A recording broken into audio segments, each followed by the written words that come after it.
This is problem 7-156. It is on page 370. Steam enters the turbine of a steam power plant that operates on a simple ideal Rankine cycle at a pressure of 6 megapascals, and it leaves as a saturated vapor at 7.5 kilopascals. Heat is transformed to the steam in the boiler at a rate of 4 times 10 to the 10th kilojoules per second. Steam is cooled in the condenser by the cooling water from a nearby river, which enters the condenser at 18 degrees Celsius. Show the cycle on a TS diagram with respect to saturation lines and determine A, the temperature or the turbine inlet temperature, B, the net power output and thermal efficiency, and C, the minimum mass flow rate of the cooling water required. Okay, let's start off with the diagram. And one thing you should definitely do is locate the cycle diagram for the Rankine cycle in your book and tab that page.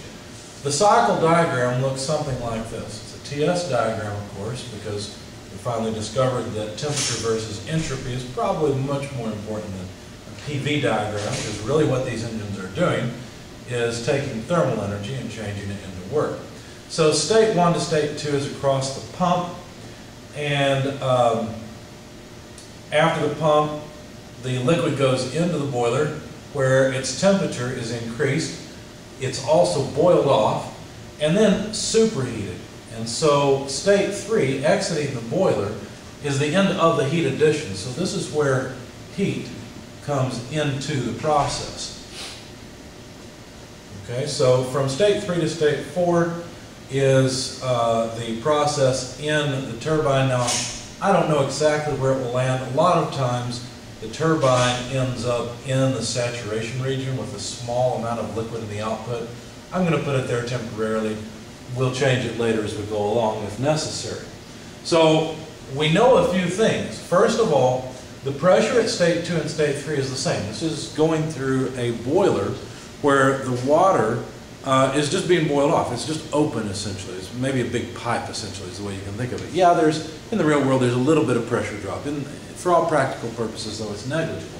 The pressure drop from state 2 to 3 is very small by comparison to the pressure drop from 3 to 4 across the turbine where work is produced. So we just pretend that the pressure at state 2 and state 3 are equal to each other. Okay, notice I'm not drawing a PV diagram, I'm just making some notes about pressure. Also, in the condenser, essentially the condenser brings in steam that's been used, that's at a relatively low temperature, low pressure, and takes that steam and converts it from vapor water to liquid water. So it condenses it. That's the name condenser. So from state 4 to state 1, essentially this is an open vessel with a steam trap at the end of it. And the only thing that can come out is liquid water. The steam is trapped within the condenser. So the pressure in state 4, where the exit of the turbine is located, and the entrance to the pump are essentially the same. Again, the pressure, any pressure drop through this section is small by comparison to the rise of pressure in the pump or the drop in pressure in the turbine. So what we say is that the pressure in state 4 is approximately equal to the pressure in state 1. They're close enough. And we already know what these pressures are. In fact, I'm going to draw a schematic of the system as well. I'll try to make it match the cycle diagram. So we've got our pump over here. So here's state 1, state 2. After that, the liquid goes into the boiler where heat is added. Okay, so this is 2 to 3 here. And then goes into the turbine at state 3. So here's this drop. All right, let's see. Draw it this way.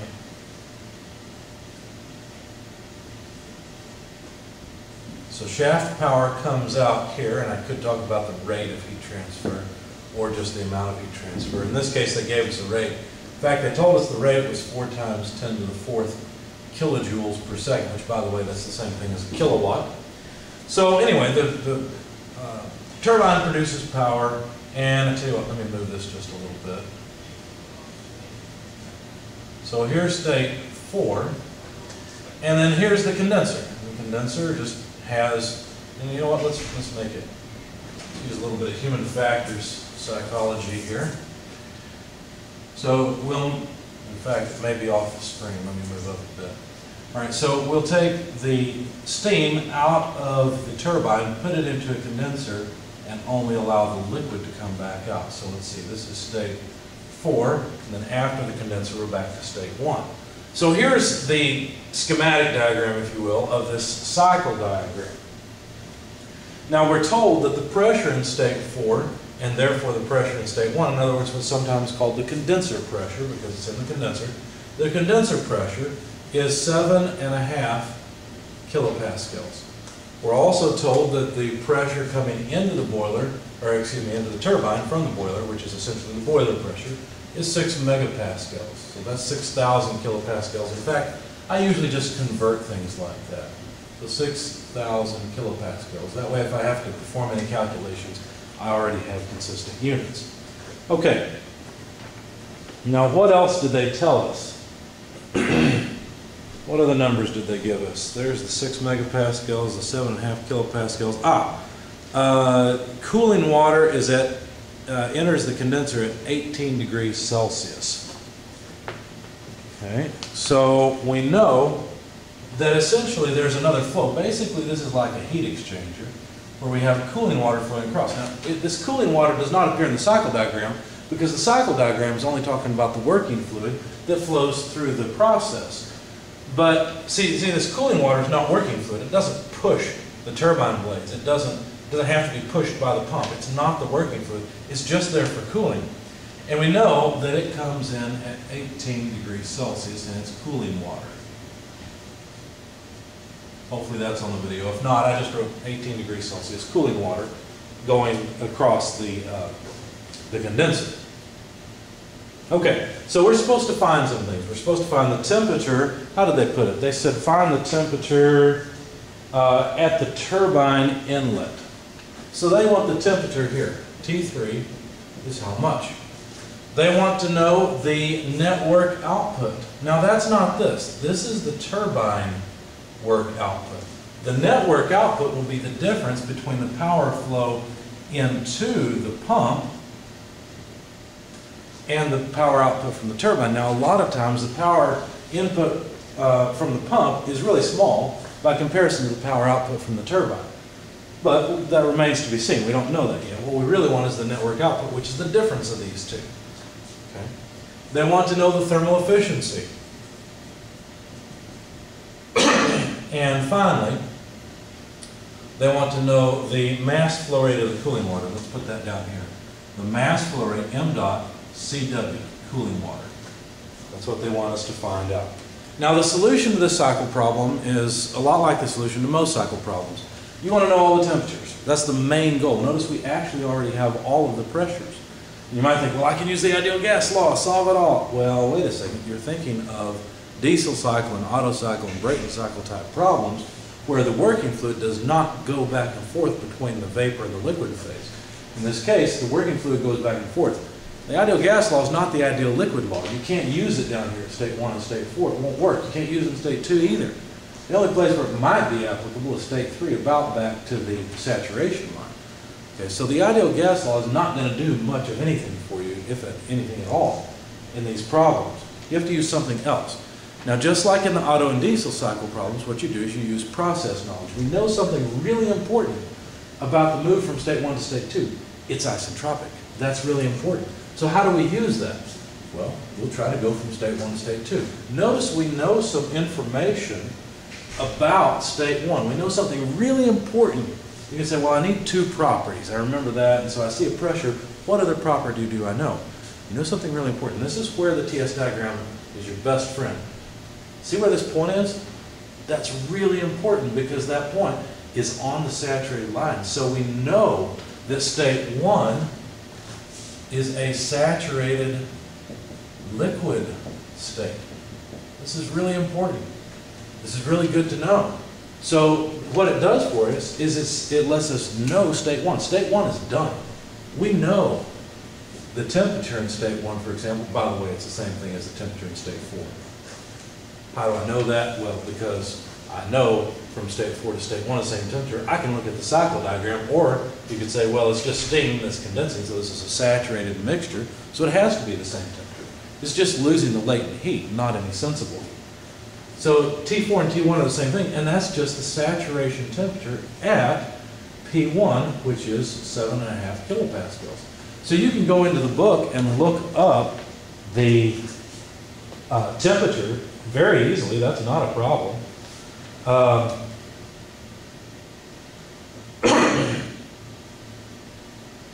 Let's see, let's find the page number. It's in the metric appendices. You want to look up the saturated tables for water. And that looks like, let's see, the temperature, no, we want the pressure table. So that would be on the next page. Here we go. That would be page 850. So if you look up a pressure of 7.5 kilopascals, we're fortunate it's there. We don't have to interpolate. So at 7.5 kilopascals, the saturated temperature, or saturation temperature, is 40.29 degrees.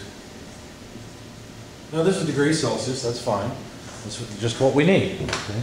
So there's the temperature. We know this level.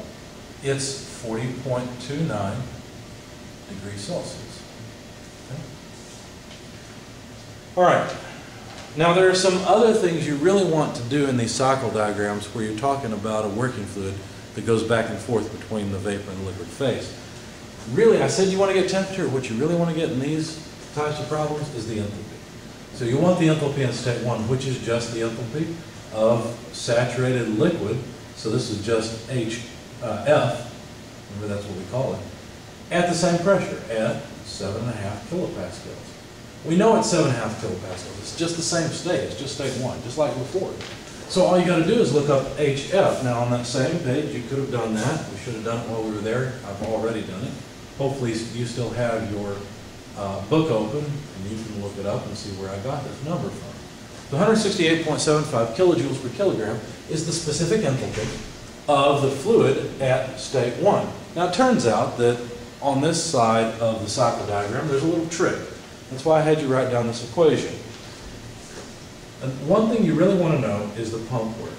And the way you calculate the pump work is by assuming that the pump is isentropic, that it's reversible, that it's ideal, and you calculate it based on the specific volume times the difference in the pressures from state 1 to state 2. Now the specific volume that you use would simply be the specific volume of saturated liquid, again at 7.5 kilopascals, and that's just 0.001008 cubic meters per kilogram. Okay? And so then to calculate the pump work, all we have to do is plug in 0.001008 cubic meters per kilogram, multiply it by P2. P2 is 6,000 kilopascals. P1 is 7.5 kilopascals. And what do you get when you multiply a cubic meter by a kilopascal? Well, you just get a kilojoule. Okay? So when you perform this calculation, you get about 6.04 kilojoules per kilogram. That's the change in enthalpy. That's not the enthalpy, that's the change in the enthalpy across the pump. So you could actually calculate the enthalpy in state 2, because this is also equal to H2 minus H1, or at least approximately. It's close enough for what we're doing.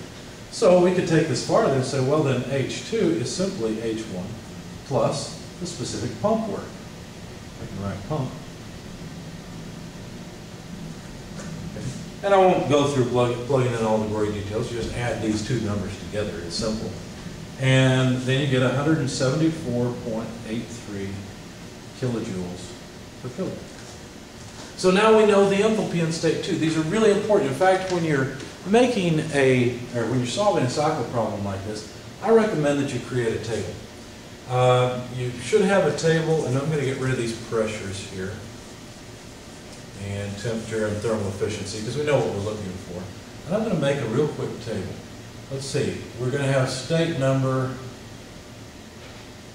1, 2, 3, 4.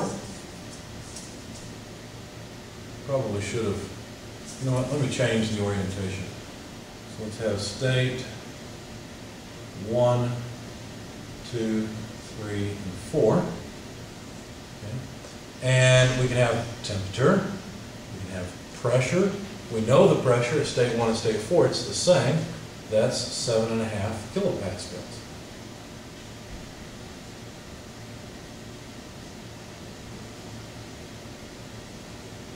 I've left myself enough room in the table. That's pretty tight. Let's try that again.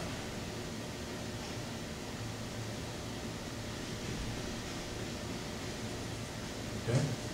We know the pressure here at state 2 and state 3, that's just the boiler pressure, 6,000 psi, or excuse me, kilopascals, not psi. The temperature we know at state 1, that's no problem. But what we really want is the enthalpy. And so if I write the enthalpy in kilojoules per kilogram, we know the enthalpy in state 1, we found that was 168.75. We know the enthalpy now at state 2, that's 174.83. Looks like I'm going to run out of space here. I might break and go down a little bit. But anyway, we found good information. We know the temperature in state 1 and state 4, it's 40.29. Now this is the simple Rankine cycle. A real power plant's more complicated than this. But these are good approximations. This is a good starting point for doing calculations on this type of problem. So anyway, what do we do now? Well, we need to work around the cycle diagram. So let's start off moving, well, let's continue and move from state 2 to state 3 and see what we get.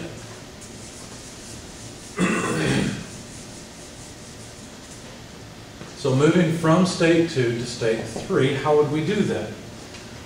Well, notice they've given us some really important process information. They told us the amount of heat addition here. Okay? So how does that help us? Well, the heat flow rate in, which we know, is equal to the mass flow rate of the working fluid through the process. Notice the mass flow rate's the same everywhere, multiplied by the enthalpy change across the boiler. This is just from an energy balance. If you're wondering how this comes about, all I've done is applied an energy balance to the boiler. Fluid flows in with a certain amount of enthalpy. Okay, so a certain amount of energy comes into the system, heat is added, and the fluid flows out with a different amount of enthalpy. Obviously H3 is bigger than H2 because heat was added to it. Okay? So anyway, how does this help us? Well, notice we've got two unknowns. We don't know the mass flow rate, and we don't know the enthalpy. Well, okay, maybe this will still be useful to us because one of the things they wanted us to find out was the mass flow rate of cooling water. So we could solve, the mass flow rate of the fluid throughout the system. Well, no, they didn't ask us to find that, did they? Actually, they didn't ask for it, but we can get it anyway. They asked for the mass flow rate of the cooling water. They didn't ask for the mass flow rate of the working fluid, but we can get it from this if we can come up with the other enthalpy. Let's find out if we can. So Q dot N over H3 minus H2. If we just had H3, we could get N dot. So let's see if we can figure it out. Well, we know some important things. In fact, you know what? I think I misspoke. If I go back and read the problem statement again, I think they may have actually told us that the output from the turbine is a saturated vapor. Let's find out. I think I missed that. Let's see. 156, page 370.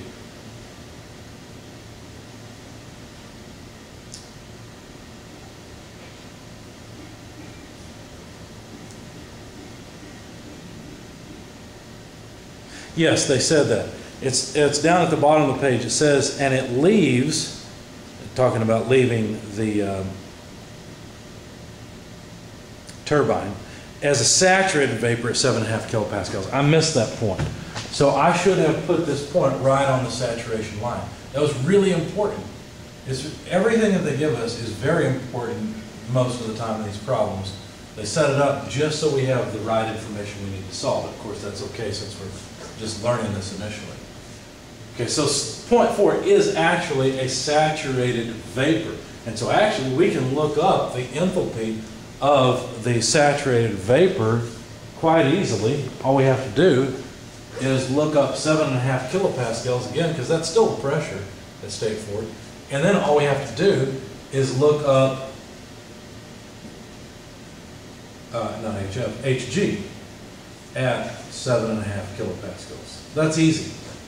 Okay, so when you do that, you'll find that the enthalpy is 4,856.08, and these are kilojoules per kilogram again. Now, because of that, no, I'm sorry, that's H3. Pardon me. That's wrong. Here it is. I copied the wrong line on my notes. It's 2,574.8 kilojoules per kilogram. That's the enthalpy at state 4. Now, there's something really important here. We can also look up the entropy. Why would we care about entropy? Well, we've already used an isentropic equation to help us go from state 1 to state 2. There's another isentropic equation we're going to use to relate states 3 and 4. Those states are very important to relate because, look, we know the entropy at state 4. At least we can look it up. That's really simple. The entropy at state 4 would be just the entropy of saturated vapor at 7.5 kilopascals. Okay? So while we're at it and looking up the enthalpy, why don't we write down the entropy as well? Those are two different words. Entropy and enthalpy are two different words. So anyway, this is 8.2215, and the units are kilojoules per kilogram per Kelvin. Okay? Well, if these two are related by a vertical line, guess what? If that's the entropy here, 8.2215 kilojoules per kilogram per Kelvin, well then that's the entropy here too. Because it's on one axis, right? So it's at the same point on that axis. So S3 is just this, right? It's the same thing as S4. Now how does that help us? Why would we care? Well, we care because we know something really important now about state 3. In fact, it always takes two properties. It takes two pieces of information. Sometimes that piece of information is not so much property as it is that it's a saturated vapor or liquid or something. But in state 3, since we know, for state 3, we know, let's do it this way. We know the pressure in state 3 is 6,000 kilopascals. Now we have another property. The entropy in state 3 is 8.2215 kilojoules per kilogram per Kelvin. Now we can use those two pieces of information and look up anything else we want to know about state 3. Okay, so if you go and you want to look up properties here, well, you got to realize this point is in the superheated region. Going to the saturated tables doesn't make any sense. The saturated tables only talk about the vapor dome. Okay? We've got to go to the superheated tables now to look up the properties in state 3. So do that with me, please. Grab your book and go to, let's see, we need the superheated tables. They come right after the saturated tables. We were at page 850. We'll just flip over a couple of pages to 854. And that's where 6 megapascals is listed. Notice you need two properties in this table to locate a particular point. So the other piece of information we have is that the entropy is 8.22 some odd. Now if you look at the table at 6 megapascals, it's, I'll try to hold it up so you can see it, make sure you know where it's at. Page 854, it's this one here, that's 6 megapascals. Look over at the entropies that are given. You see there's 8.075 and it jumps to 8.26 something. Well, our entropy is 8.22, which is in between those two. So we have to interpolate. I won't go through the details of interpolation. If you're watching this after the fact, you can look it up online. It's not that difficult. But what you'll get is that the enthalpy is about 4,856.08 kilojoules per kilogram. And of course, I interpolated that. I didn't read it off from the table. I had to calculate it, assuming a straight line relationship. And since I've decided I want to go for temperatures as well, I interpolated the temperature. And I got about 1,092 degrees Celsius. Okay? In fact, they asked us to find T3, so now we've done it. So if we want to show that we've done it, we'll put it over here, 1,092 degrees Celsius. So there it is. But what I really want is this enthalpy. So the enthalpy in state 3, looks like I'm going to have a hard time squeezing it in here, but I'll try. 4,856.08 kilojoules per kilogram. There's the enthalpy in state 3. We've added the temperature to our diagram, so we've essentially solved state 3. Now we can plug in the enthalpy in state 3 and find out the mass flow rate of the working fluid, which is important. It's something they should have asked for, in my opinion. Anyway, the heat flow rate in is 4 times 10 to the 4th kilojoules per second. The enthalpy in state 3 we just found is 4,856.08 kilojoules per kilogram. The enthalpy in state 2, let's see, that's right here, it's 174.83. And the units on all of this is kilojoules per kilogram. So that takes care of the kilojoules. Notice what we end up with is kilograms per second. And so that mass flow rate then comes out, let's see, I did that already somewhere, here it is. With round off, it's about 8.5447 kilograms per second. They didn't ask for it, but something I think we should know. I'm going to write it in here. M dot, the mass flow rate of the working fluid, is 8.5447 kilograms per second. Okay? So what else do we need to do? Well, you can talk about moving from state 3 to state 4. Really, state 4 is already solved, but in the spirit of walking around the cycle diagram, as I always recommend you do, go ahead and continue it. 3 to 4. We already know the enthalpy in state 4. We already know the temperature in state 4, so that's solved. Oh, we got the temperature in state 3, 1092. Notice the temperature in state 2 would theoretically be the same as the temperature in state 1, even though on the cycle diagram they're higher. The reason is because we assume that this is an isotropic pump. Now there's another problem with that, and that is that this goes into the compressed liquid region, but we neglect that change because it's small. So we don't really care about the temperature in state 2. What we really care about, as I said before, are the enthalpies. This line is the most important line. And you see it's already all filled out. However, moving from state 3 to state 4 is moving through the turbine. So there is one more thing we can do. We can say the power output of the system, in fact the net power output, would be equal to the power output from the turbine minus the power input to the pump. Okay? Now, these two things we haven't solved for yet. There's a couple different ways of looking at it. One way is to say, let's factor out the mass flow rate of the working fluid. It's the same through the pump and through the turbine. And go with the specific turbine work output less the specific pump work input. But these are just enthalpy changes. This is m dot multiplied by the specific turbine work. Well, the specific turbine work is H3 minus H4. And the pump work is just H2 minus H1. Now we've already calculated H2 minus H1. The way we did it is with V, P2 minus P1. Notice this would be V1. Okay? So we've already really done that. And you can go either way you want. You'll get the same result. Anyway, I'll just plug in the numbers as we have them. 8.5447 kilograms per second is the mass flow rate. H3 is 4856.08 kilojoules per kilogram, but I'll write that at the end. I'm sorry, that's H3. H4 is right here. It's 2,574.8. And then subtract off, I'm running out of space, I don't want to write that off the video. So subtract off 174.83, and this is kilojoules per kilogram. So the kilograms go away. We've got kilojoules per second, which is kilowatts. So if you plug all that into your calculator, this comes out to about 18 megawatts. This is not a very big turbine. This is a fairly small turbine. Plenty to power a home, certainly. Way more than a single home needs. But on an industrial scale, a 250 megawatt turbine is, kind of an average size. Really kind of small these days. So there's the power output. And of course I did a conversion because this would end up giving us kilojoules per second, which is kilowatts.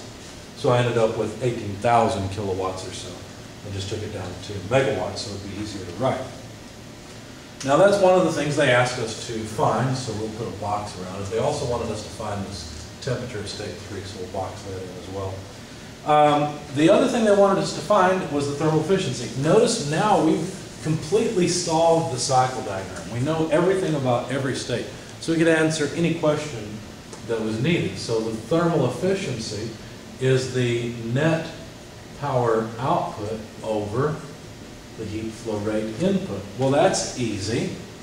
We know that we get 18 megawatts by putting in, well, what is 4 times 10 to the 4th? Well, that's 4 with 4 zeros. 1, 2, 3, 4 kilowatts. But what is 40,000 kilowatts? Well, that's the same thing as 40 megawatts, isn't it? And so if we take 18 megawatts over 40 megawatts, you get about 0.45, and so the efficiency is about 45%. Now, a real power plant typically does not have that high of an efficiency. This is an idealized situation. Typically, the ideal models end up giving more power output than the actual system, so it's really not a surprise that this number is a little high. Older coal-fired power plants get, 36% efficiency or so. There are more efficient. There are coal-fired power plants that get up to this level or more, but they're higher technology than the older stuff. It's kind of like saying today's cars get better fuel economy. That's not really a surprise, right? I mean, technology and controls and all those things improve. But the next thing we need to do is figure out the mass flow rate of the cooling water. Well, to do that, we'll have to deal with the waste heat, the rate of heat flow out of the system. Well, we could do that a couple different ways. We could use an energy balance around the whole process and say, well, we know Q dot in, we know the network out, and so if it comes in as 40 megawatts and doesn't leave as 18 megawatts, it must leave as 22 megawatts of waste heat. But let's show that. It's the mass flow rate of the working fluid times the enthalpy drop across the condenser. Okay, so that is 8.5447 kilograms per second. The enthalpy in state 4, 2,574.8 minus enthalpy in state 1, 168.79 units kilojoules per kilogram. And what you end up with is 20,558 kilowatts, which is about 21 megawatts. How come it doesn't come up to 22? Well, I rounded off the 18 and the 45 quite a bit. So anyway, so it's close. It's close enough for what we're doing. So we know the heat transfer rate out. All of that heat has to go into the cooling water, every bit of it. And notice that they told us, let's see, I think they gave us a maximum. We glossed over a lot of things. I think they gave us a maximum increase in temperature of the cooling water. Let's go and find out again. Chapter 7.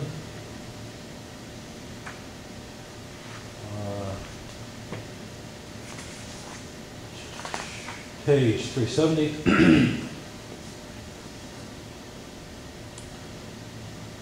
Let's see, what did they say?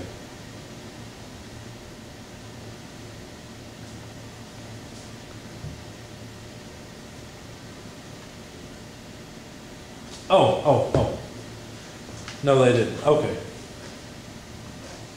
I remember what I did now. Okay, so let's continue with this. So the heat flow rate out of the working fluid must be equal to the heat flow rate into the cooling water. Okay, they have to be the same. But the heat flow rate into the cooling water would be equal to the mass flow rate of the cooling water multiplied by the heat capacity of the cooling water. I'll go ahead and use CP, but of course for liquids it doesn't matter. It could be CP or CV. And then we need a delta T. We need to know how much the temperature of the cooling water will change. Well, that wasn't specified. They didn't tell us that, and this is kind of a bad problem for the heat exchanger part, for the condenser part. But what I had to do is assume that this would be at its maximum. And you can figure out the maximum temperature rise, because if it comes in at 18 degrees Celsius, the highest temperature it can leave at is 40.29 degrees Celsius. The fluid here, the working fluid, is never above 40.29. In fact, it's always exactly at 40.29 degrees Celsius.